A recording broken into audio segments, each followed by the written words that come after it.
গল্পনের ওয়াইটি episode 25। কাজটা কিন্তু বুঝেও ভালো করছিস না। খুঁটির বীজ শিথিল কর। আমি ওই কমলকে সহায়তা করতে চাই। ও আমার সাথে প্রতারণা করেছে। আমি ওকে কিছুতেই বাঁচতে দেব না। তুইও শাস্তি পাবি। রাতের ওই ভয়াবহতায় আমি বিচলিত হচ্ছিলাম এবং এক মনে মানুষ জপ চালিয়ে যাচ্ছিলাম মধুসুন্দরী দেবীর। আমার কাছে মধুসুন্দরী দেবীর ধ্যান মন্ত্রটা অধিক কার্যকর। ওই মন্ত্র জপতে জপতে জানি না কখন বন্ধ চোখের অন্ধকার ঘুচে গেল এবং দেবী স্বয়ং আমার মানসপটে উপস্থিত হলেন, ঠিক যেমনটি বছর কয়েক আগে আমার কাছে বরাকর নদীর তীরে অতুল আর সুন্দরীর বেশে আগমন করতেন। অবিকল সেই রূপ। তান্ত্রিক ও গুরু চণ্ডালী দোষ। গল্প শুরু করার আগে ছোট্ট দুটো রিকোয়েস্ট, সেটা হচ্ছে আমাদের গল্প যদি তোমার ভালো লাগে তাহলে প্লিজ সাবস্ক্রাইব করে বেল বাটনে ক্লিক করে আমাদের পাশে থেকো। তোমার জন্য এটা ফ্রি হলেও আমরা এতে দারুণ মোটিভেট হই। এবং সেকেন্ড যে রিকোয়েস্ট সেটা হচ্ছে, যদি এখন অবধি তুমি ইয়ারফোনটা কানেক্ট করে না থাকো তাহলে প্লিজ কানেক্ট করে নাও, তাহলে আরও বেটার এক্সপিরিয়েন্স করতে পারবে আজকের গল্পে। আমরা দুই বন্ধু চা খেতে খেতে মিনিট 15 কিছু ব্যক্তিগত কথাবার্তার পর পথে পা দিয়েই আকাশের গতি দেখে দ্রুত পদসঞ্চালনা আরম্ভ করলাম। শ্রাবণের ঠিক ঠিকানা নেই, বৃষ্টির বেগ কখন ভীষণ হয় সেই কথা স্বয়ং মনে হয় তারানাথেরও আয়ত্তের বাইরে। তারানাথের ওইখানে পাসিং শৌখিনে ঢুকছি, দেখি একজন ব্যক্তি বেশ সুঠাম দেহ, পরনে সিল্কের পাঞ্জাবি ও ধুতি, মাথা জোড়া টাক, গলায় পরিহিত একটা বেশ কয়েক ভরি সোনার চেন। বয়স আন্দাজ আমাদের সমসাময়িক 40-42 তো হবেই, তবে কানের পাশে চুলের দিকে কিঞ্চিত পাক ধরেছে। উনি বেরিয়ে পাশেই তার বিলাসবহুল মোটরে চেপে বেরিয়ে গেলেন। আমরা কৌতূহলী মনে বৈঠকখানায় প্রবেশ মাত্র দেখি তারানাথ নিবিষ্ট মনে কাগজে কিসব ছকে কষে গণনায় ব্যস্ত। দরজায় টোকা মারার শব্দে ওনার মনঃসংযোগ ভঙ্গ হলো। উনি আমাদের দিকে তাকিয়ে বললেন, আজ আন্দাজ করেই ছিলাম এই বর্ষণের দিন তোমরা দুটিতে ঠিকই গল্প শোনার লোভ সম্বরণ করতে না পেরে আসবে। তা বেশ করেছ। বসো বসো। চারিমা, দুটি মুড়ি মাখা নিয়ে আয় তোমা। দেখ কি এসেছে। তারানাথের এই শশব্যস্ত ভাব দেখে আমরা তাকে থামিয়ে দিয়ে বললাম, ঠাকুরমশাই, এসব থাক না, এখন একটু গল্প শুনবো। নিন, শুরু করুন দেখি। আমাদের সন্তুষ্ট করতে বাড়তি জলযোগ নিষ্প্রয়োজন। ঠাকুরমশাই শুনলেন না। চারি এলো আমাদের প্রণাম সেরে চলে যাওয়া মুহূর্তে ওই জামবাতিটা রেখে যেতে যেতে চা করে নিয়ে আসছে এই বলে ভিতরে সেলাইয়ের কাজ করতে প্রস্থান করলো। তারানাথের মুখেই শুনেছিলাম চারি নাকি ওনার পরনের ফতুয়াটা সেলাই করে দিচ্ছে ইত্যাদি ইত্যাদি। জামবাতি থেকে এক খাপলা মুড়ি তুলে নিয়ে মুখে উড়ে বললাম, আচ্ছা ঠাকুরমশাই, এই আগন্তুকের পরিচয়টা কি? নিশ্চয়ই মালদার খদ্দের। তারানাথ এক চিমটে জর্দা মুখে পুড়ে আমাকে বলল, আমার নাম ডাক শুনেছে খুব। ওনার সমস্যা নিয়ে এসেছিলেন। এইখানে ব্যবসা সূত্রে থাকেন। ধর্মতলায় মণিহারির দোকান। খুবই বিত্তবান ব্যবসায়ী। এমনিতে বাঙালি, কিন্তু পৈতৃক ভিটে উড়িষ্যার ভুবনেশ্বরে হলেও এখন পরিবার শুদ্ধ গাঁয়ের মাটিতে নিজের মতো বসত গড়ে তুলেছে। সে গাঁয়ের নাম সরোজগঞ্জ। উনি একটা মারাত্মক বিপদে পড়েই আমার শরণাপন্ন হন।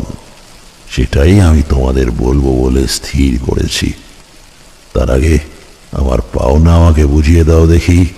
কই গেল আমার পাসিং শো? আমরা ওনার কথা মতো ওনার পাওনার সদ্য কেনা পাসিং শোর একটা গোটা প্যাকেট বাড়িয়ে দিতে উনি উল্লসিত অভিব্যক্তি প্রকাশ করে ওটা আমার হাত থেকে নিয়ে একটা জুত করে ধরিয়ে এক রাশ ধোয়া ছেড়ে সহাস্য বদনে বললেন, বুঝলে, তোমরা আমার অতি আপন।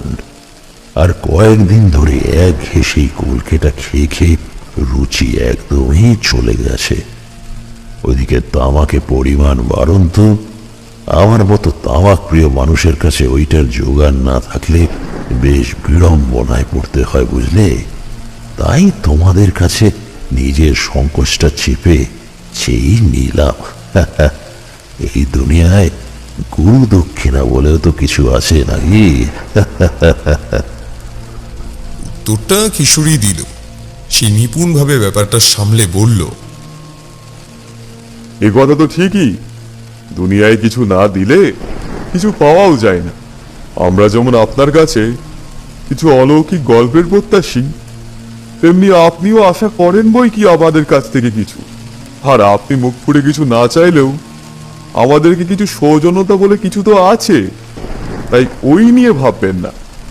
মেলা কথা হলো, এবার অন্তত গল্পে প্রবেশ করুন, আমাদের যে আর তর সইছে না। প্রত্যুত্তরে তারানাথের ঠোঁটের কোণে একটা সরল হাসি দেখা দিল। তিনি পুনরায় চোখ বুজে একটা লম্বা সুখটান শেষে ব্যাপারটা বলার জন্য তৈরি হলেন। বাইরে পুনরায় মুষলধারে বৃষ্টি ঘন ঘটা শুরু হয়েছে। তারানাথ বলল, ওই ভদ্রলোকের নাম কমল কৃষ্ণ মুখোপাধ্যায়। ব্যবসায়ী মানুষ, আগেই বলেছি। সব কিছু দেখে শুনে পরখ করে নিতে ইনিও আমার মতোই সিদ্ধহস্ত। তখন ওই কটা বাজে, আন্দাজ 9টার কাছেই ঘড়ির কাঁটা ছুঁই ছুঁই। আমি নিজের মতোই জ্যোতিষের পুঁথিপত্র গণনা প্রমুখ কাজে ব্যস্ত। এখন যেমন দেখলে, তখনও তাই করছিলাম। মগ্ন হয়ে ছক কষে যাচ্ছি। আসলে একটা খদ্দেরের সবে মাত্র পুত্র সন্তান মাতৃগর্ভ থেকে ভূমিষ্ঠ হয়েছে। তার জন্য জন্ম ছক তৈরির বরাত বেশি অগ্রিম সমেত। ওইটা করে দিতেই হবে। সেই নিয়ে বেশ কিছুদিন অন্য কাজের অবসর পাইনি। যাই হোক, বাইরে দেখি হর্ন বাজল মোটর গাড়ি, এবং খোলা দরজা দিয়ে একজন ভদ্রবেশী মানুষ প্রবেশ করলেন আমার এই আস্তানায়। আমি তখন সেইভাবে খেয়াল করিনি, কিন্তু যখন শুনলাম উনি বললেন, বলছিলাম, এইখানে তারানাথ তান্ত্রিক কে আছেন একটু বলতে পারেন? আমার একান্তে প্রয়োজন তার সঙ্গে। আমি তখন তার পানে চাইলাম, আর চেয়ে যা দেখলাম তাতে দিনমানেই আমার ঢোক কেনার মতোই অবস্থা। সত্যি বলতে কি, আমি বহু প্রকারের অলৌকিক বিষয় লক্ষ্য করেছি। জীবনটাই শ্মশানে মশানে প্রেত ও উদ্ভট যত সব সাধু সঙ্গ করে কেটেছে।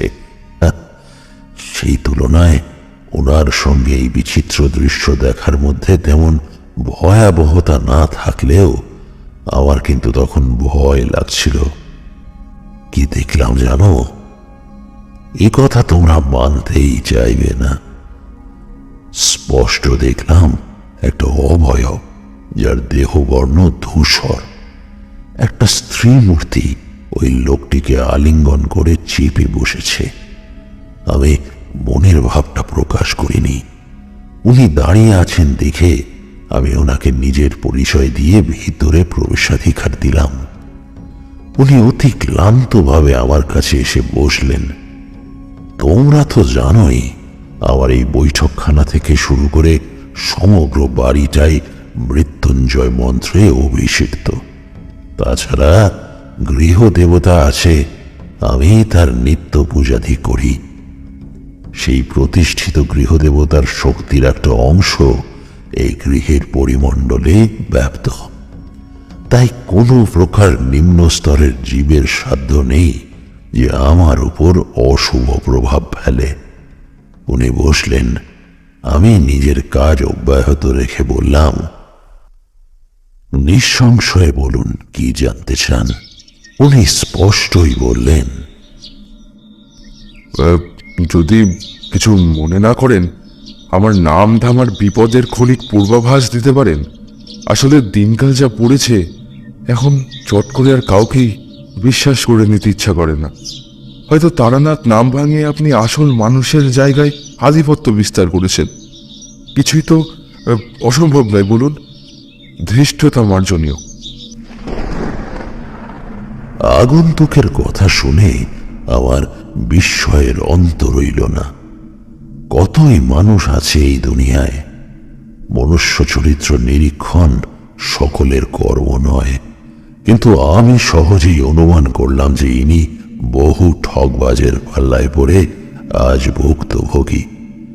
ভেলকি দেখানোয় গুরুর বারণ ছিল, কিন্তু যেইখানে প্রয়োজন সেইখানে যদি না দেখাই, মান উপসার দুয়েরই ব্যাঘাত হয়। আমি ওনার নাম ও দাম বলে দিতেই উনি করো জোরে আমার কাছে প্রার্থনা করলেন তার ওই ভুলের জন্য ক্ষমা করে দিতে, আর সেই সঙ্গেই তাকে ওই দুর্গম বিপদ থেকে রক্ষা করতে বললেন। তখন আমি বললাম, সত্যি আপনার অদৃষ্টে দেখছি ভাঁড়ার ঝোঁক আছে, কিন্তু আপনি এই ব্যাপারে জড়ালেন কি করে, একটু খোলসা করে বলুন দেখি। পাড়ার যোগ আছে? কি রকমের পাড়া ঠাকুর মশাই? উপলব্ধি করলাম ওই কমলবাবুর গলা ঈষৎ কেঁপে গেল। ওনার চোখ মুখ জুড়ে স্বাভাবিকভাবেই ফুটে উঠেছে প্রচ্ছন্ন একটা ভয়ের অভিব্যক্তি। যাই হোক, ওনার ওই কথা শুনে আমি তাকে চিন্তিত স্বরে বললাম, ভাড়া তো অনেক রকমের হতে পারে, কিন্তু কোনটা কখন ঘটবে সেটা সময় সাপেক্ষ। হয়তো আপনার মাঠ ঘাট দিয়ে যাওয়ার সময় সাপের কামড়ে মৃত্যু হতে পারে, আবার মাথায় অকস্মাৎ বজ্রাঘাত হয়েও মৃত্যু হতে পারে, নয়তো অন্যভাবেও হতে পারে মৃত্যু, যার স্বাভাবিকভাবে কোনো ব্যাখ্যা নেই। কিন্তু মূল কথা হলো, সঠিকভাবে যদি আপনি প্রতিকার না গ্রহণ করেন, তাহলে কিছু না কিছু ঘটবে, এই বিষয়ে কোনো সন্দেহ নেই। ঠাকুর মশাই, আপনার জায়গায় অন্য কেউ থাকলে আমি ভাবতাম সে অবশ্যই ব্যবসার খাতিরেই এইসব কথা শোনাচ্ছে, কিন্তু আপনাকে দেখে সত্যিই মনে হচ্ছে আপনি প্রকৃতই সাধনা করেছেন। আমি নিজে যদিও সাধনা করি না, কিন্তু কিন্তু এই বিষয়ে বেশ আগ্রহ রাখি। আপনি অনুগ্রহপূর্বক আমাকে একটা প্রতিকার বলে দেন, তবে অত্যন্ত বাধিত হব। আপনার দক্ষিণা কত? অগ্রিম যদি দিই হবে? আহা, অত ব্যস্ত হবেন না, সময় মতো আমি আমার দক্ষিণা চেয়ে নেবক্ষণ। এবার আপনি বলুন তো শুনি, আপনার নিজের কিছু অস্বাভাবিক মনে হচ্ছে? অন্যত্র দৃষ্টি রেখে ভদ্রলোক বললেন, জানেন ঠাকুর মশাই, আমি কিছু বুঝতে পারছি না।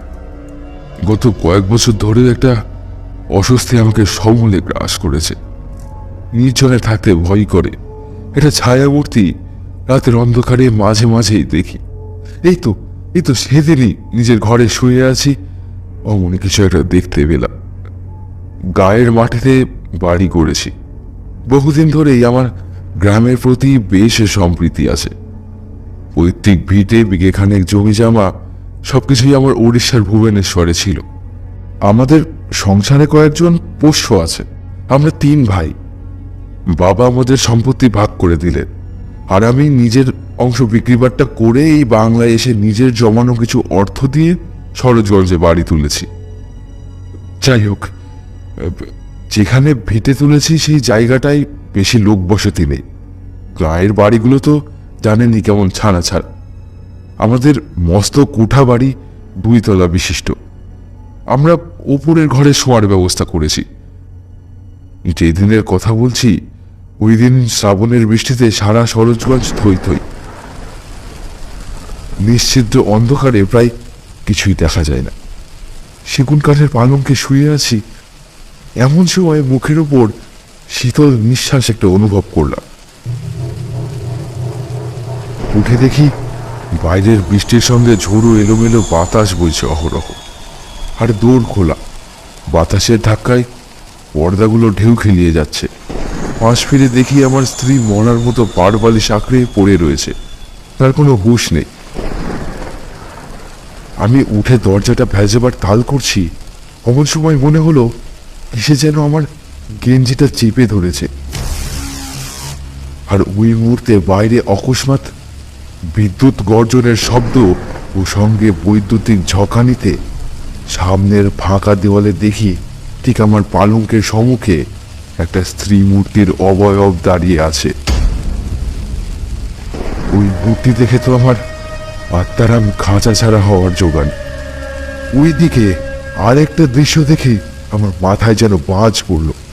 দেখি আমার শোয়ার জায়গায় কি যেন শুয়ে আমার পানে উৎপুতে দৃষ্টি মেলে মুখ বিকৃতি করে তাকিয়ে রয়েছে।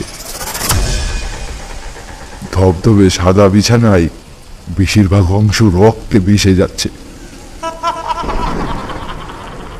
আর আর কানের মধ্যে কি যেন একটা হিসেসে ভাবে মেয়েলি কণ্ঠে কেউ যেন বলছিল, কথার খিলাপ করেছিস, এর শোধ আমি তুলবই, কেউ পরিত্রাণ পাবি না।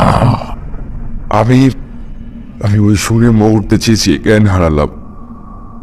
হ্যাঁ, এরপর সত্যি আমার আর কিছুই মনে নেই। জ্ঞান ফিরতে দেখি আমার চারিদিকে লোক লস্করে পরিপূর্ণ। বৃদ্ধ কোপরেজ বেজার মুখে আমার নারী পরীক্ষা করছে। পাশেই দেখি আমার স্ত্রী মুখে আঁচল চাপা দিয়ে ফুঁপিয়ে অশ্রুপাত করেই চলেছে অনর্গল। ওই শুরু। এরপর নিদ্রা ও জাগরণে, এমনকি সচেতন অবস্থায় প্রত্যক্ষ ও অপ্রত্যক্ষভাবে কেউ যেন আমাকে হুঁশিয়ার দিয়েছে এবং হত্যার চেষ্টা করেছে। ওই একই কথা শুনে যাচ্ছিলাম, কথার খেলাপ পড়েছি, এর শোধ আমি তুলবই। এসবের মানে কি ঠাকুর মশাই? এসবের মানে কি? আমি যে কিছুই বুঝতে পারছি না। এখন যে প্রাণ নিয়ে টানাটানি, এর ফলে আমার সাংসারিক জীবনে যেমন প্রভাব পড়েছে, ঠিক তেমনই আমি নিজের ব্যবসার ক্ষেত্রে মনোনিবেশ করতে পারছি না। পাশেই টেবিলের উপর জল রাখা ছিল। ভদ্রলোক নিজের রুমাল দিয়ে ঘাম মুছে কুঁজো থেকে জল গড়িয়ে 2 গ্লাস নিঃশেষ করে দম ফেললেন। আমি তখন গভীর চিন্তায় মগ্ন। বহু সম্ভাবনা উদিত হচ্ছে। আমি তখন পুনরায় ওনাকে প্রশ্ন করলাম, আপনি কি আগে কোনো জ্যোতিষীর কাছে পরামর্শ নিতে চাননি? ঠাকুর মশাই, ওই চেষ্টা বৃথা। ঘটনাটা নিজের অনেক পরিচিত মহলে বলেছিলাম। প্রথমত কেউ হাসি ঠাট্টার খোরাক করেছিল, আর একজন আমার অতি পরিচিত অন্তরঙ্গ বন্ধু একজনের ঠিকানা দিয়েছিল। সে এই কলকাতায় মস্ত কারবার করে। বন্ধু বিমলের সঙ্গে আমি ওই জ্যোতিষীর আস্তানায় গেলাম। লোকের বয়স মোটে 23-24, সবে মাত্র এই কাজে নেমেছে। সবকিছু শুনলেন, তারপর একটা ফর্দ বানিয়ে দিয়ে আমাকে ওই উপাচার সামগ্রী জোগাড় করে রাখতে বললেন। এই দশকর্মার উপাচার ও ওনার দার্শনিক বাবদ জলের মতো কতগুলো টাকা ওই ভণ্ডটার পেছনে গোচ্ছা গেল। উনি শনিবার রাতে এলেন, আমি গাড়ি করে পৌঁছে দিলাম। উনি সবকিছুই সাজিয়ে গুছিয়ে আমাকে পরদিন প্রভাতে আসতেও বললেন, কিন্তু শেষ রক্ষা কিছুই হলো না। আমি কমল কৃষ্ণবাবুর মুখের দিকে অর্থপূর্ণ চাহনি নিক্ষেপ করে রইলাম এবং প্রশ্ন করলাম, কেন, উনি কি কাজটা সম্পূর্ণ করে আপনাকে বিপদ থেকে উদ্ধার করেননি? কমলবাবুর মুখ শুকিয়ে গেল। উনি স্পষ্ট যেন ওই দিনের দৃশ্য দেখতে পাচ্ছিলেন। শুকনো গলায় ঢোক গিলে চোখ বুজে দেবী কালীর নাম স্মরণ করে বললেন,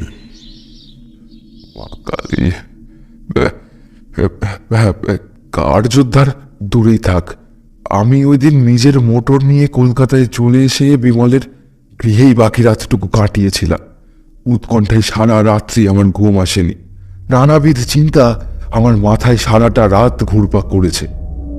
পরদিন পূব ফর্সা হতেই অদম্য কৌতূহল দমন করতে না পেরে আমিও বিমল সকাল সকাল ঘন্টা 2-এর মধ্যে পৌঁছে গিয়ে দেখি গৃহের পরিমণ্ডল একেবারে শান্ত। ওই ঝড় ধেয়ে আসার আগেকার শান্ত মুহূর্তটা যেমন হয় আর কি, তবু আমাদের মনে একটা চাপা ভয় সুনিবদ্ধ হতে শুরু করে। আশেপাশের গাছগাছালিগুলো শিকড় শুদ্ধ উপড়ে পড়ে আসে। একটা পাখির বাসা শুদ্ধ পড়ে ভেঙে একাকার কাণ্ড। সর্বত্রই যেন একটা বিধ্বংসী ব্যাপার। প্রাকৃতিক দুর্যোগ যেমনটা হয়, এটা এটা তার 3 গুণ বেশি ক্ষতি হয়েছে। কপাল গুনে আমার বাড়িটা অক্ষত অবস্থায় ছিল। আমার প্রশস্ত উঠোন গাছগাছালির পাতায় ছেয়ে আছে। আমি বিমলের মুখের পানে দৃষ্টি বিনিময় ওই ঘরের দিকে রওনা হই, যেখানে ওই জ্যোতিষীর কাজ করার কথা ছিল। কিন্তু গিয়ে এক হাড়হিম করার দৃশ্য দেখে মাথা ঘুরে গেল। সত্যি বলছি ঠাকুর মশাই, আমি তখন অথই জলে পড়ে কিনারা খুঁজে পাচ্ছিলাম না।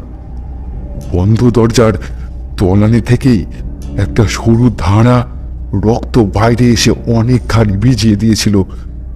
ঈষৎ ঠেলা দিলাম, দেখি ভেতর থেকে দরজাটা বন্ধ। 2 বন্ধু মিলে দৈনিক বল প্রয়োগ করে ভিতরে ঢুকতেই দেখি নিরেট অন্ধকারে পরিপূর্ণ ওই ঘর, সেই সঙ্গে বিশ্রী দুর্গন্ধ। ভেতরে ঢুকেই প্রথমে আমার মনে একটা অশুভ চিন্তা গ্রাস করে নিল। মনে হচ্ছিল অদৃশ্য কেউ যেন আমাদেরকে দেখছি। তখন প্রবল ধাক্কার জন্য প্রস্তুত হইনি, কিন্তু সেইটাই দেখবার বাকি ছিল। তৎপর হাতে জানালার কবাট খুলছি, ক্ষীণ আলো এসে প্রবেশ করা মাত্র পিছন থেকে বিমলের মর্মান্তিক আর্তনাদ শুনে ভয়ে স্তম্ভিত হয়ে আমি দেখি সারা মেঝে জুড়ে গালিচার মতো রক্তের বরদ। আর আশ্চর্যের বিষয় এই যে ওই ঘরে একটা মুন্ডহীন দেহ পড়ে। মুন্ডু না থাকলেও দেহের পরনের বস্ত্র দেখেই বুঝলাম আমাদের নিযুক্ত করা ওই হতভাগ্য জ্যোতিষী। মুন্ডুটা দেওয়ালের এক করে হাঁ করা অবস্থায় পেলাম। কাটা মুন্ডুটার চোখের তারা ঊর্ধ্বগামী, সারা মুখ প্রচন্ড ভয়ের অভিব্যক্তি ছেয়ে গিয়েছিল। জ্যোতিষীর কপালে তখন রক্তচন্দনের টিকাটা দগদগে। পৈশাচিকভাবে কেউ যেন নিজের আক্রোশ মিটিয়ে নিয়েছে। আশ্চর্যভাবে তক্ষুনি স্পষ্ট দিনের আলোতে ঘরময় একটা হিংস্র মেয়েলি অট্ট হাসিতে পরিপূর্ণ হলো। আমরা ভয়ে তখন জড় ভারতের মতোই দাঁড়িয়ে। ওই দিন যে কিভাবে আমিও বিমল দিনের আলো থাকতেই ওখান থেকে ফিরে এসেছিলাম, সে কথা আপনাকে বলে বোঝাবার মতো সামর্থ্য নেই ঠাকুর মশাই। আপনার স্ত্রী কই ছিলেন? উনি কি কিছু জানতেন আপনার সঙ্গে যা যা ঘটছে সেই সম্বন্ধে? না ঠাকুর মশাই, মনোরমাকে আমি কিছুই বলিনি। সে মেয়ে মানুষ, প্রচন্ড দুশ্চিন্তার বাতি গেছে। পাছে যদি ভয় পাই, তাই তাকে মাস কয়েকের জন্য বাপের বাড়ি রেখে এসেছি। ওইখানেই মানি অর্ডারের খোরাকের টাকা পাঠায়। এখন আমার সঙ্গে তাকে রাখা কি নিরাপদ হয়? এত কিছুর মধ্যে বেশ উপলব্ধি করেছি যে আমার এইরূপভাবে যে ভয় প্রদর্শন করেছে, সে আমাকে সমূলে বিনাশ করতে চায়। সে বলেছিল আমার বংশ লুপ্ত হবে। এইদিকে আমার স্ত্রী যে পোয়াতি, ওকে নিজের কাছে কি করে রাখি বলুন তো ঠাকুর মশাই? আপনি তন্ত্রসিদ্ধ সাধক, আমার আপনার প্রতি অগাধ বিশ্বাস। দয়া করে আমার এই দুঃসহ বিপদের কবল থেকে উদ্ধার করুন। দেখলাম কমলবাবু ভয়ে আড়ষ্ট হয়ে শিশুর মতো গাল ভিজিয়ে কাঁদতে শুরু করেছেন। কখনো আমার গৃহে টাঙানো দক্ষিণাকালীর ফটোর সম্মুখে অন্যমনস্কভাবে তাকিয়ে থাকেন আর বিড়বিড়ি করেন। আবার পরক্ষণেই ওই ভাব পরিবর্তন হয়ে গিয়ে আবার স্বাভাবিক অবস্থায় ফিরে এসে আমার চরণ স্পর্শ করেন ও আকুতি করেন। 2 চোখের মধ্যে বিস্ময় নিয়ে উনি অনুসন্ধিৎসুভাবে শূন্যে কাউকে যেন খুঁজে চলেছেন। আর বুঝেছিলাম যে উনি নিজের আত্মবিশ্বাস ক্রমেই হারিয়ে ফেলে সম্পূর্ণ আমার প্রতি নির্ভরশীল হয়ে পড়ছেন। এই ব্যক্তি বৈষয়িক বিচার বুদ্ধি সম্পন্ন। একটু আগেও আমাকে খুঁটিয়ে খুঁটিয়ে যাচাই করে নিচ্ছিলেন, কিন্তু এখন সম্পূর্ণ অন্য মানুষে পর্যবসিত হয়েছেন। এমনি বিপদ ঘনিয়ে এলে, বিশেষত অতি প্রাকৃত ঘটনাদ্বয় যখন সাধারণ মানুষের চোখের সামনে ঘটে, তখন তারা ধারণাই করতে পারে না এগুলো কি করে সংঘটিত হচ্ছে। দ্বিতীয়ত, বিপদে অতি বড় দুঃসাহসীর বুদ্ধিভ্রষ্টও হয়। তখন তারা নিজের প্রকৃত সত্তা হারিয়ে ফেলে। কমলবাবুর তখন অনুরূপ অবস্থাই হয়েছিল। কমলবাবু চোখের জল ফেলছেন দেখে আর ওনার আর কিছু বলার আছে এও আন্দাজ করে আমি তাকে আশ্বস্ত করে বললাম, আরে আপনি অত ভেঙে পড়ছেন কেন বলুন তো? ইষ্টকে ডাকুন আর আমার প্রতি আস্থা তো রাখুন। মনের বল থাকলে অতি বড় দুঃসাহসিক কাজও সঠিকভাবে সম্পন্ন হয়। একটু ধাতস্থ হয়ে আপনি নির্দ্বিধায় শুরু করুন। আমি উঠে গিয়ে ভেতর থেকে 2 পেয়ালা ভর্তি দুধ চা এনে ওনাকে দিলাম। গরমের দিনে উনি ঠক ঠক করে কাঁপতে আরম্ভ করেছেন। এক চুমুকে চা শেষ করে 2 হাত রগড়ে উনি বললেন, জ্যোতিষী মশাই, ওই ঘটনার পর আমি প্রত্যেক দিন নিদ্রায় এক ভয়ঙ্করী মূর্তি দর্শন করতাম। স্বপ্নটা কেমন একটা অস্পষ্ট বুঝে, যে আসতো বারংবার আমাকে সতর্ক করে দিত, বলতো নাকি আমার দিন ফুরিয়ে এসেছে। কিন্তু দিন ফুরিয়ে এসেছিল যার, সে যে আমার অতি শুভ চিন্তনকারী আপনজন, খেয়ালই করিনি। নিজেকে এখন বড্ড অপরাধী মনে হয় মাঝে মাঝে, সত্যি বলছি ঠাকুর মশাই। তখন আমি থাকি বিমলের ছাদের চিলে কোঠার ঘরটাতে। সারা রাত ঘুম হয়নি, ফলত শেষ রাতের দিকেই ঘুমটা আসাই বেলা করে উঠে বাড়ির নিচতলায় তার স্ত্রীর মরা কান্নার রোল শুনতে পেয়ে মনের ভিতরটা কু ডেকে উঠল। তক্ষুনি একটা পাঞ্জাবি গলিয়ে 3 ধাপ করে সিঁড়ি দিয়ে নেমে লম্বা বারান্দা অতিক্রম করে যখন বৈঠকখানার ঘরে এসে পৌঁছলাম, তখন ওই ক্রন্দন ধ্বনি আমার কাছে আরো সুস্পষ্ট হয়েছে। ওই কান্নার রেশ মনকে বিষণ্ণ করে দেয়। স্পষ্ট চেয়ে দেখি ঘর ভর্তি লোক সমবেদনাপূর্ণ মুখে দাঁড়িয়ে। কয়েকজন স্ত্রী লোক বিমলের স্ত্রী কুসুমীকে সামলাচ্ছে। কুসুমী বড়ই লক্ষ্মীমন্ত মেয়ে ছিল। আমার বিপদে সে আমাকে অবাধে ওপরের চিলেকোঠার ঘরটা ছেড়ে দিয়েছিল। বন্ধুপত্নীর এইরূপ মধুর ব্যবহার এখনকার দিনে সত্যি খুবই কম দেখা যায়। দেখি যে এই কুসুমীর পরিচ্ছদ আলো থালো, এই শিশুর মতো কাঁধ ছেয়ে নিয়ে বিনিয়ে। ওগো, তুমি কই চলে গেলে আমাকে এই সংসারে একা ফেলে? এখন আমার কি হবে? আমি কার কাছে থাকবো? হে ঈশ্বর, আমাকে তুলে নাও। আমি জ্বলন্ত চিতায় ঝাঁপ দিয়ে মরবো। ঘর ভর্তি লোকের ভিড়, সর্বত্র সমানভাবে দেখা যাচ্ছিল না ঠাকুর মশাই। কুসুমীর ওই ওগো ডাকটা আমার মনের ভয়ের পারদটাকে উঁচু করে দিল। আমি তক্ষুনি ভিড় ঠেলে ভেতরে প্রবেশ করে বিস্ফারিত চোখে দেখি একটা দেহ শোয়ানো আছে ঠিকই, কিন্তু আপাদ মস্তক একটা সাদা কাপড়ের আস্তরণে মোড়া।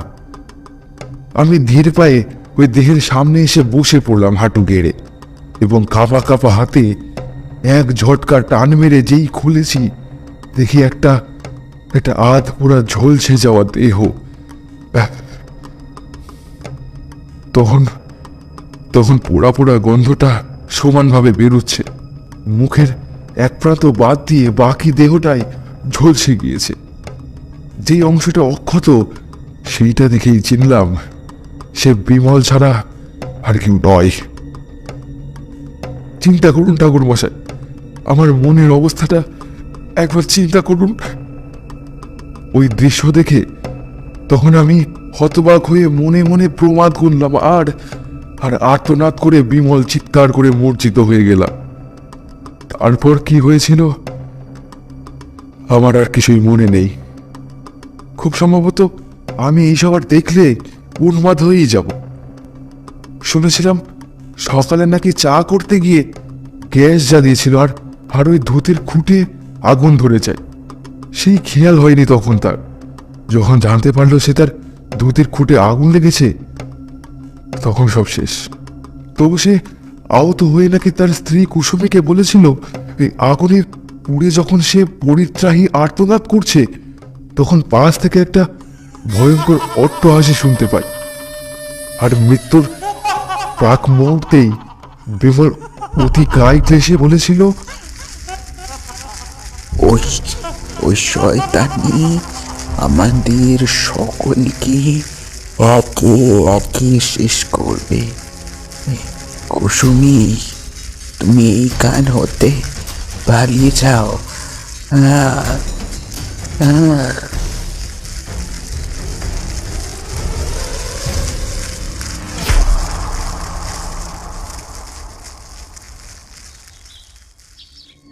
এই এই কথা শুনে ঠাকুরমশাই, আপনি বিশ্বাস করুন, আমার মনে আর কোনো সন্দেহই থাকে না যে বিমলের এইটা একটা একটা স্বাভাবিক মৃত্যু নয়, একটা অপঘাতে মৃত্যু। এটা জ্ঞান যখন ফিরল তখন সন্ধ্যা হয়ে এসেছিল। পাড়া প্রতিবেশী লোকেরা ওই দেহ নিয়ে শ্মশানে দাহ কার্য সম্পন্ন করে দিয়েছিল। আমি জ্ঞান ফিরে আসা ইস্তক নিজেকে পাশের ঘরে আবিষ্কার করলাম। উঠে দেখি কেউ কোথাও নেই, ওই ঘরের বাতি পর্যন্ত জ্বলছে না। আধারে চোখ শুয়ে নেওয়ার পর উঠে বসতেই আমার টনক নড়ে উঠল। দেখি আমার সম্মুখে ওই ভয়ঙ্কর স্ত্রী মূর্তি দাঁড়িয়ে। বাইরে দিয়ে ভরা জ্যোৎস্নার ক্ষীণ আলো আসছিল খোলা জানালার ভেতর দিয়ে। সেই আলোর এক ফালি অংশ পড়ছিল বলেই ওই মূর্তি আমার দৃষ্টিগোচর হয়। আমি ওই মূর্তি দেখে রুদ্ধশ্বাস ফেলে আটকে উঠি। কে মনে উঠতেই ওই মূর্তি প্রবল অট্টহাসি করতে করতে মিলিয়ে গেল।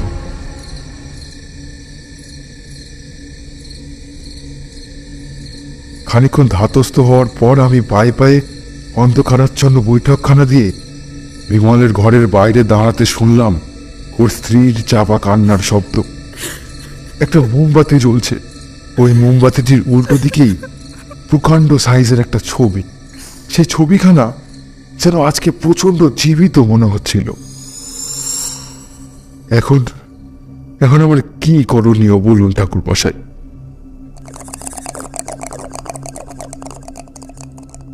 কলকেতে টান দিয়ে সবটুকু শুনে যাচ্ছিলাম। আগন্তুকের যে ভালোই বিড়ম্বনার সৃষ্টি হয়েছে সেখানে বুঝতে পেরে আমি নিজেই বেশ চিন্তিত হয়ে গেছিলাম। এখন কি করণীয় সেই উপায় চুপচাপ ঠাউরাতে লাগলাম। উনি দেখি একটানা বলে হাঁপাচ্ছিলেন, তবু ওনার দুই চোখের উৎসুক দৃষ্টি আমার উত্তরের প্রতীক্ষায় মুখিয়েছিল। যাই হোক, আমি তখনই কি করণীয় কিছু না বলে ওনাকে বললাম, আপনার ঠিকুচি কুষ্টিটা এনেছেন? আমার একবার দেখার প্রয়োজন আছে। বেশ বিশদে খতিয়ে না দেখা স্তক আমি সঠিকভাবে প্রতিবিধান দিতেও পারছি না। আমার মুখে এই কথা শুনে কমলকৃষ্ণবাবু প্রথমে নিজের চোখের জল মুছলেন, দ্বিতীয়ত তিনি একটু অপ্রস্তুত হয়েই বললেন, ঠিকুজি তো ঠাকুরমশাই সাথেই এনেছি, কিন্তু আমার কি হবে? আপনার ওই কুষ্টি দেখে প্রতিদান দিতে তো মনে হচ্ছে বিলম্ব হবে। তার আগেই যদি ওই ভয়ঙ্কর প্রেত দ্বারা অনিষ্ট হয়ে যায় এবং আমার পঞ্চত্ব প্রাপ্তি ঘটে, তবে কি হবে? আমার যে সংসার ডুবে যাবে ঠাকুরমশাই। না কমলবাবু, জ্যোতিষ শাস্ত্রে একটা কথা আছে, অদৃষ্টে যদি মৃত্যুযোগ না থাকে তবে কারোর সাধ্য নেই যে আপনার মৃত্যু ঘটায়। নিন, অত দুশ্চিন্তা না করে আমাকে ঠিকুজিখানা দিন দেখি, আমি বিচার করে বলে দিচ্ছি।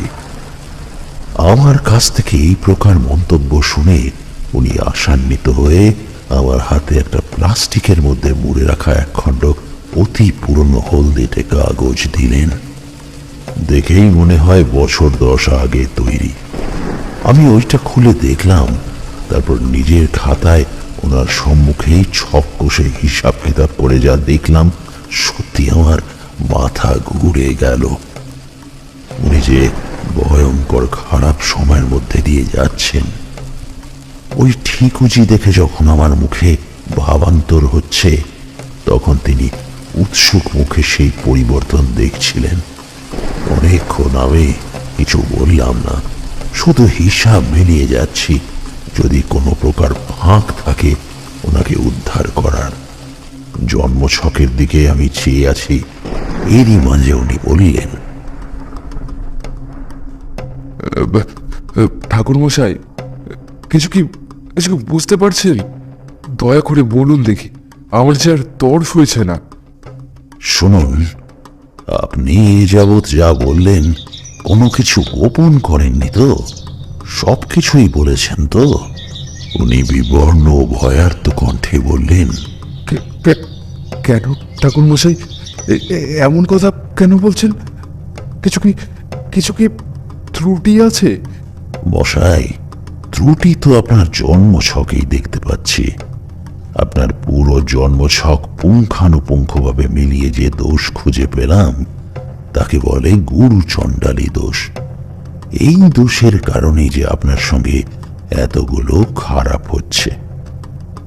আমাদের জ্যোতিষ শাস্ত্রতে বলা আছে যে জন্মছকে রাহু ও বৃহস্পতি যদি একই সঙ্গে অবস্থান করে তবে তা সামগ্রিক জন্মকুণ্ডলিতে দোষের সঞ্চার করে। এইটা সবচেয়ে নেতিবাচক দিক। কুণ্ডলিতে এই দোষ থাকলে সর্বদাই ক্ষতি হয়। শুধু তাই নয়, যারা আপনার সান্নিধ্যে থাকবে সবার আগে তাদের ক্ষতি হবে। ক্ষতির মাসুল গুনতে হয় একমাত্র প্রাণ দিয়ে। তাহলে কি উপায় নেই ঠাকুর মশাই?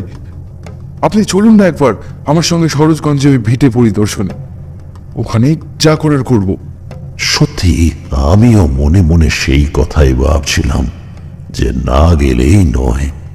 কিছু করার আগে সবার আগে ওনার জন্মকুণ্ডলীর মধ্যে সৃষ্টি হওয়া দোষগুলোর প্রতিকার করা প্রয়োজন, আর তারপর ওই প্রেতের বিষয়ে খতিয়ে দেখতে হবে। আমি ওনাকে ভেতর থেকে একটা মাদুলি বানিয়ে তক্ষুনি মন্ত্র দ্বারা শুদ্ধি করে বাম হাতে পরিয়ে দিলাম।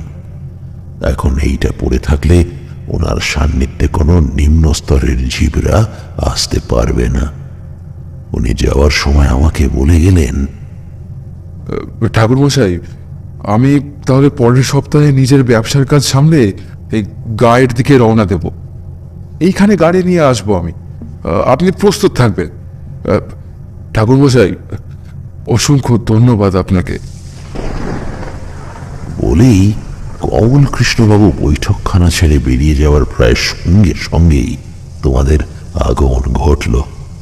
এই হচ্ছে সামগ্রিক ঘটনা। তারানাথ বিশদে বর্ণনা দিয়ে তারপর তক্তাপোষ থেকে উঠে দাঁড়ালেন। আমাদের প্রতীক্ষা করতে বলে ভিতরে প্রবেশ করলেন। আমরা দুইজন পরস্পরের দিকে দৃষ্টি বিনিময় করলাম ঠিকই, কিন্তু তারানাথের মুখে এহেন বিচিত্র ঘটনা শুনে কোনো কথা জোগাচ্ছিল না। তারানাথ যখন ভেতরে গেছে তখন ওনারা আসতে আধ ঘন্টা অতিবাহিত হবেই। সেই ফাঁকে আমি ও কিশোরী বারান্দায় এসে দুজন নীরবে ধূমপান করে নিলাম। যাই হোক, আধ ঘন্টা পর ঠাকুরমশাই কলকে হাতে বৈঠকখানায় উপস্থিত হতেই সর্বপ্রথম আমি জিজ্ঞাসা করলাম, ঠাকুরমশাই, ওই ব্যক্তির ব্যাপারে এখন আপনি কি করবেন কিছু স্থির করেছেন? খুবই ভয়াবহ ব্যাপার বলেই মনে হচ্ছে, কিন্তু এই সন্ধ্যায় আপনার মৌখিক বিবরণ শুনে আমার কেমন যেন ভয় ভয় করছে। যখন তখন ওনার অবস্থা তো আর শোচনীয়। শুনলেন তারানাথ, কিন্তু কোনো বাক্যালাপ করলেন না। ওই মুহূর্তে কয়েকবার আল বলার নলে টান দিয়ে গুরুক গুরুক শব্দ তুলে ধীরে ধীরে বললেন, আমার মনে কিন্তু অন্য সন্দেহ উপস্থিত হচ্ছে। কেননা ওই স্ত্রী মূর্তি নিজে থেকে কোন প্রতিশোধের কথা বলছেন? কমলবাবুকে শুধু তখনকার মতো দেখে এবং ওনার মৌখিক বিবৃতি শুনেই তো আর বিশ্বাস করলে হবে না। এখন আমার অনেক বিষয় অনুধাবন করা বাকি। কথা বলার সুযোগ পেয়ে কিশোরী বলল, আচ্ছা ঠাকুর মশাই, আমার মনে একটা সংশয় উপস্থিত হয়েছে। এই যে ওনার সরোজগঞ্জের গৃহে যে জ্যোতিষী গেছিল, তার এমন মর্মান্তিক পরিণতি হলো কেন? আর ওনার বন্ধুর এমন অবঘাতে মৃত্যুই বা হলো কেন? সেই কথা তো কিছুই বুঝলাম না। তিনি কি মন্ত্রতন্ত্রের কাছে সিদ্ধ নন? তারানাথ প্রহসনের হাসি হেসে বলল, ওহে, অনভিজ্ঞ লোকেরা যদি প্রেত বিতরণের কাজে নামে তবে কি সহজে ছাড় পাবে ভেবেছ? কমলবাবুর কথা অনুসারে আমি ভেবেইছিলাম যে উনি যাকে নিয়ে এতগুলো দিন ভুগেছেন সে অতি শক্তিশালী ও প্রতিহিংসা পরায়ণ দুরাত্মা। তাদের শক্তি কিন্তু কম ভেব না। আমার নিজের চোখের সামনে অনেক সাধকের মৃত্যু হয়েছে নিয়মের ত্রুটি ঘটায়। জ্যোতিষ ও তন্ত্রের ক্রিয়াকলাপ মোটেই এক বিষয় নয়, বুঝলে?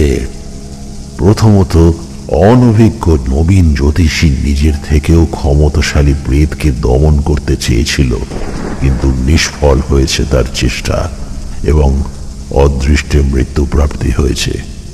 আর দ্বিতীয়ত, ওই যে বিমলবাবু, তিনি কিন্তু ওই প্রেতের কাজে বাধা সৃষ্টি করতে চেয়েছিলেন, যার জন্য সে কৌশলে বিমলবাবুকেই নিজের রাস্তা ওই দুনিয়া থেকেই সরিয়ে দিল। বুঝতে পারলে কিছু? এগুলোর অনেক ব্যাখ্যা আছে। তন্ত্রের পথে প্রবেশ করা যার তার কর্ম নয় হে, যার তার কর্ম নয়। গুরুমুখে শুনেছি যে দীক্ষা নিতে গেলেও নাকি কুণ্ডলী বিচার অপরিহার্য। ওই দিন আমরা দুজনেই যথারীতি মনের গহীনে উদয় হওয়া নানাবিধ প্রশ্ন নিয়ে নিজের গৃহে রওনা হয়েছিলাম মটলেন থেকে বিদায় নিয়ে। কারণ তারানাথ বলেছিল তিনি নিজে বিষয়টা আগে গিয়ে দেখবেন, তারপর প্রতিবিধান করে ফিরে এসে আমাদেরকে গল্পের বাকি অংশটা শুনিয়ে দেবেন। আমাদের ইচ্ছা ছিল ঠাকুর মশাইয়ের সঙ্গী হওয়ার, কিন্তু তিনি এই অনুরোধ মোটেই রাখলেন না, বরং বিপদের সম্ভাবনা আছে অনুমান করে আমাদের অনুরোধ প্রত্যাখ্যান করলেন। এমনি করেই একটা গোটা সপ্তাহ কেটে গেল। রবিবারের বিকেলবেলাগুলো গৃহে জানলার সম্মুখে বসে বৃষ্টি দেখেও তারানাথের সঙ্গে কি হলো পরের অংশটি জানার তাগিদে মনটা যার পর নাই ভাবে উসখুস করে। এমনকি 3 হপ্তাহ কেটে যাওয়ার পরও তারানাথের মটলেনে ফেরার খবর একখানি পত্র মারফত একদিন আমরা পেলাম। শ্রাবণ মাস কেটে যাওয়ার পর ভাদ্রের শুরুর দিকে একদিন কিশোরী এলো আমার কাছে। তার হাতে একখানা খাম এবং সাদা পৃষ্ঠার উপর একচ্ছত্র চিঠি লেখা। লেখা পরে বিলক্ষণ অনুমান করলাম যে তারানাথের হস্তাক্ষর। ওই চিঠিতে লেখা ছিল, আমি সদ্য কলকাতা ফিরেছি, পারলে একবার দেখা করো। ওইটাই ছিল যথেষ্ট। কিশোরী আসার পর দ্রুত একখানি পাঞ্জাবি গলিয়ে ট্রাম মারফত মটলেনে পৌঁছে যখন বৈঠকখানায় ঢুকছি, তখন দেখি তারানাথ বসে সেই ওনার সদ্য ব্যবহৃত সেকেলে কলকেটা খাচ্ছে। ওনার মুখ দেখেই মনে হচ্ছিল যে একটা উজ্জ্বল বিরাজিত, আর উনি গুনগুনিয়ে এখানে গান গাইছেন মনের আনন্দে। আমি ঢুকেই শুধালাম তাকে, খুব খুশি খুশি মনে হচ্ছে, কার্যোদ্ধার হলো নাকি? তা অন্তিম অংশটা শোনান দেখি। তারানাথ ম্লান হেসে বলল, ওই জন্যই তো তোমাদের ডেকেছি। না, বনিতা না করে মূল গল্পে প্রবেশ করি। তোমরা ওই দিন চলে গেলে আমি বাকি সময়টুকু কমলবাবুর কুষ্ঠি বিচার করতেই লেগে পড়লাম। ওইটা ওনার কাছ থেকে নিয়েই রেখেছিলাম। অনেকক্ষণ ধরে গণনা ও বিশেষ প্রয়োজনে চন্দ্র দর্শন করার পর একটা অভাবনীয় সত্যি আমাকে ধরা দিল। কমলবাবু এইটাই আমার কাছে গোপন করে গেছিলেন। খুব মন দিয়ে শোনো, এক বর্ণ মিথ্যা বলছি না। আমরা দারুণ উত্তেজিত ভাবে তারানাথের কাছে আমাদের মোড়া টেনে বসলাম। উনি অম্লান বদনে বলতে লাগলেন চোখ বুজে, কমলবাবু তখন উড়িষ্যাবাসী, ভুবনেশ্বরে থাকেন, বাড়ির বড় ছেলে। ওইখানকার এক সম্ভ্রান্ত পরিবারের মেয়েকে তিনি প্রণয়ী রূপে বরণ করেছিলেন। ওদের মধ্যেকার গড়ে ওঠা প্রেমের বন্ধন গাঢ় হতে শুরু করে এবং শেষ পরিণতি বিয়ে। কিন্তু সত্যি বলতে কি, আমার ওইখানেই খটকা লাগলো। মনোরমা দেবী, যিনি বর্তমানে ওনার কাছে আছেন স্ত্রীর পরিচয় নিয়ে, তিনি দ্বিতীয় পক্ষ, কিন্তু প্রথম পক্ষের জন্ম সময়ও ক্ষণ একটা বিশেষ প্রণালীর দ্বারা আমি বের করে যখন নতুন কুণ্ডলী বানাই, তখনই আমার মনের সন্দিগ্ধতা অল্প অল্প করে মিটতে থাকে। যা ভেবেছিলাম ঠিক তাই। তারানাথের কথা শুনে আমরা দুজনেই সাগ্রহে বললাম, কি দেখলেন ঠাকুরমশাই? ওনাদের মধ্যে যে বিয়েটা হয়েছে সেটা শাস্ত্রসম্মতভাবে বৈধ নয়। বুঝিয়ে বলি একটু। বিয়ের আগে অনেক কিছু বিচার বিশ্লেষণ করতে হয়। ওনাদের বিয়ের সময় দুই পক্ষের মধ্যে জ্যোতিষশাস্ত্রের ভাষায় দুটি বিপরীতমুখী গণ ছিল। ওইগুলো দেখে শুনে বিয়ের অনুষ্ঠান করা হয়। আমি দেখলাম কমল কৃষ্ণবাবুর নরগণ এবং তার প্রথম পক্ষের স্ত্রীর হচ্ছে রাক্ষসগণ। এই দুই গণের মধ্যে কখনোই বিয়ে দেওয়া উচিত নয়, কিন্তু ওরা সেসব কিছুই মান্য না করে প্রেমের টানে পর্যবসিত হয়ে বৈবাহিক বন্ধনে যুক্ত হয়। ফলে যা হওয়ার হয়েছে, ওনার প্রথম পক্ষের স্ত্রী স্বামীকে দিয়ে অঙ্গীকার করিয়ে নিয়েছিলেন যে কমলবাবুর স্ত্রী মারা যাওয়ার পর তিনি দ্বিতীয়বার দ্বার পরিগ্রহ করবেন না। বিয়ের প্রায় মাস দুয়েকের মাথায় রহস্যজনকভাবে অপঘাতে স্ত্রীর মৃত্যু হয়, কিন্তু স্ত্রী মারা গেলেও অশরীরী হয়ে স্বামীর সঙ্গে ছায়ার মতো লেগে থাকেন। সম্ভবত ওই ঘটনার পরই কমলবাবু ওইখানকার সম্পত্তি বিক্রি বাট্টা করে দিয়ে সরোজগঞ্জে বাড়ি নির্মাণ করে দ্বিতীয়বার বিয়ে করেন ওখানকারই মেয়েকে, মনোরমা দেবী। এই দেখে প্রথম পক্ষের স্ত্রী যিনি ছিলেন নিজের শোধ তোলার জন্য বদ্ধপরিকর হয়ে ওঠেন। যাই হোক, সেই থেকে তিনি প্রত্যেকবার নানাবিধভাবে কমলবাবুকে ভয় দেখিয়ে তার সুখের জীবন অতিষ্ঠ করে তুলেছেন। আর কেউ তার থেকে স্বল্প শক্তি সম্পন্ন হলেই তাকে মৃত্যুর দ্বার অবধি পৌঁছে দিচ্ছেন অক্লেশে। বিভূতি প্রেতের ক্রোধ, তাও তারা যদি অতৃপ্ত বাসনা নিয়ে এই জগতের মায়া পরিত্যাগ করে, তবে সেখানে ভীষণ প্রতিহিংসা পরায়ণ হয়ে ওঠে। যাই হোক, আমি ওইখানে গেলাম ওনার সঙ্গে গাড়ি করে। পৌঁছতে গিয়ে সেই দিনের আলো ফুরিয়ে এলো। যেখানে গিয়ে আমাদের গাড়ি থামলো, সেখানে ত্রিসীমানা জুড়ে শুধু লতা গুল্মের ঝোপঝাড়েই পরিপূর্ণ। কমল কৃষ্ণবাবু অতিশয় ধনী ব্যক্তি, আর ওনার প্রকাণ্ড অট্টালিকা দেখে আমার মনে বিপদের টনকটা নড়ে উঠল। এইখানে একটা খুব উগ্র অশুভ শক্তির লক্ষণ সমূহ দেখতে পেয়েছিলাম। রাতের খাওয়া দাওয়া খুবই দ্রুত সেরে আমি কমল কৃষ্ণবাবুকে বললাম, দেখুন, আজকের রাতটা আপনি আমার এই গৃহেই থাকুন। আমার কিন্তু বেগতিক মনে হচ্ছে। ওই প্রেত আপনার প্রাণ হরণের জন্য সব সময় ওত পেতে তৈরি হয়েই আছে। আপনি যে একটা কথা গোপন করেছিলেন, আমাকে বলেননি কেন? আমি ওনার কুকর্মটি ওনাকে ব্যক্ত করতেই উনি অনুশোচনায় দগ্ধ হতে লাগলেন, নিজের ভুল স্বীকার করলেন।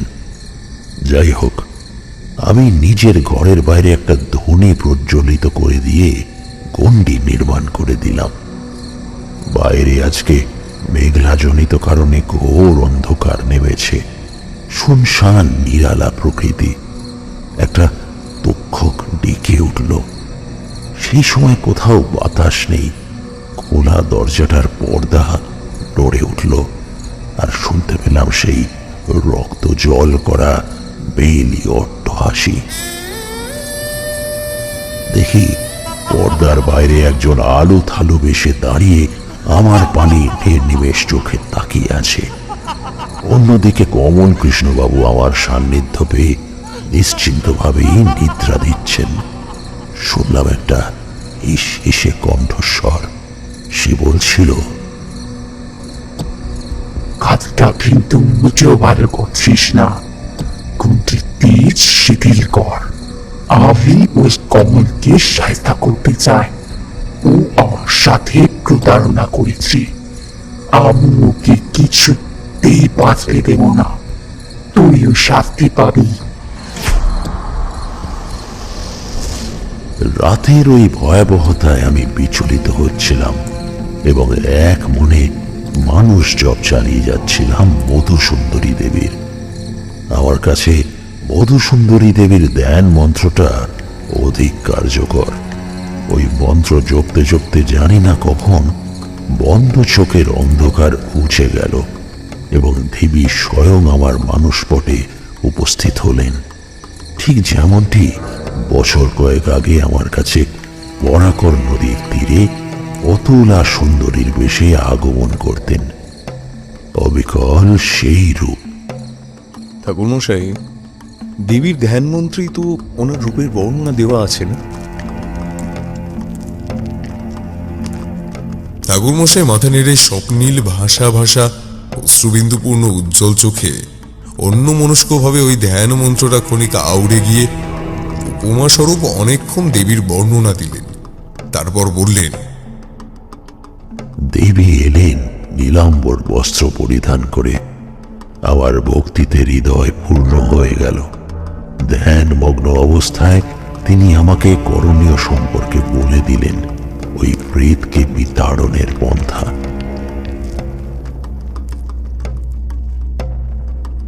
আমি পরদিন থাকতেই ওনার প্রথম পক্ষের স্ত্রীর নামে একটা যজ্ঞ করব বলে স্থির করলাম।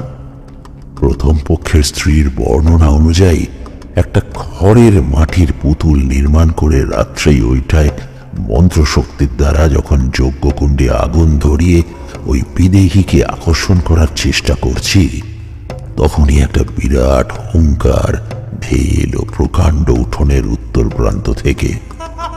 আমি মধুসুন্দরী দেবীর নামে 10,000 আহুতি দিলেই পরিস্থিতি আমার নিয়ন্ত্রণে আসবে। ক্রমান্বয়ে আমার চোখের সম্মুখে একের পর এক ভয়ঙ্কর দৃশ্য ভেসে উঠছিল। মধুসুন্দরী দেবীর নামে ঘট প্রতিষ্ঠা করেছি। ওই প্রেতের তেজের সম্মুখীন হতে গিয়ে অনেকের মৃত্যু হয়েছে, কিন্তু আমি শেষ অবধি চেষ্টা করে ওই বিদেহীকে নিজের আয়ত্তে আনতে সক্ষম হলাম। শেষ পর্যন্ত বিদেহী আত্মা আমার পাশে শোয়ানো খড়ের পুতুলের ভেতর ধোঁয়ার রূপ নিয়ে প্রবেশ করতেই আমি পূর্ণাহুতি সম্পূর্ণ করে তাকে নিয়ে শ্মশানের মধ্যে জ্বলন্ত চিতায় নিক্ষেপ করলাম। এরপরেই শ্মশান চত্বর কাঁপিয়ে ওই বিদেহীর মর্মান্তিক আর্তনাদ দিক বিদিক প্রতিধ্বনিত হতে শুরু করল। কিন্তু তখন পরিস্থিতি সম্পূর্ণ আমার নিয়ন্ত্রণে।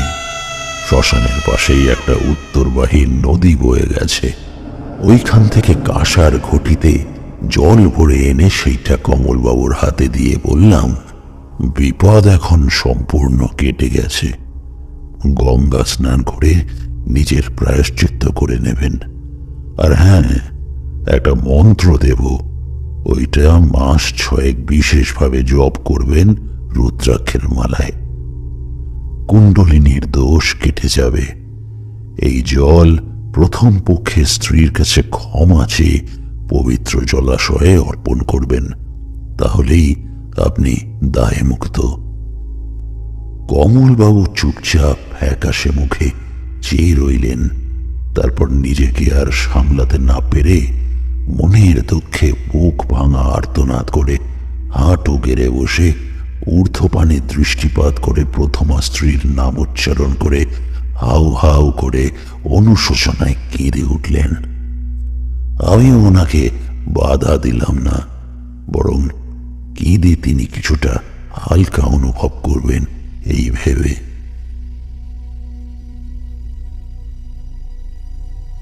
তারানাথ যখন শেষ অংশটা বলছিল, তখন একটা বিষাদের ছায়া আমার মন ছুঁয়ে গেল। শেষ পর্যন্ত উপলব্ধি করলাম কতটা আবেগ দিয়ে ভালোবাসলে মৃত্যুর পরেও ওই মৃত ব্যক্তির বড়লোকের পথে না গিয়ে নিজের ভালোবাসার মানুষের কাছে ছুটে আসে। গল্প শেষে আমরা যে যার বাড়ির পথ ধরলাম। আপনারা এতক্ষণ শুনছিলেন গল্পনির ওয়াইটি প্রেজেন্ট আজকের গল্প গুরুচণ্ডালী দোষ। যদি আপনাদের ভালো লেগে থাকে তাহলে ভালো ভালো কমেন্ট করুন, লাইক করুন আর বন্ধুদের সাথে শেয়ার করুন, যাতে তারাও এমন গল্পের অনুভব করতে পারে। আজ তাহলে এই পর্যন্ত। ভালো থাকবেন, আবার দেখা হবে নতুন গল্প।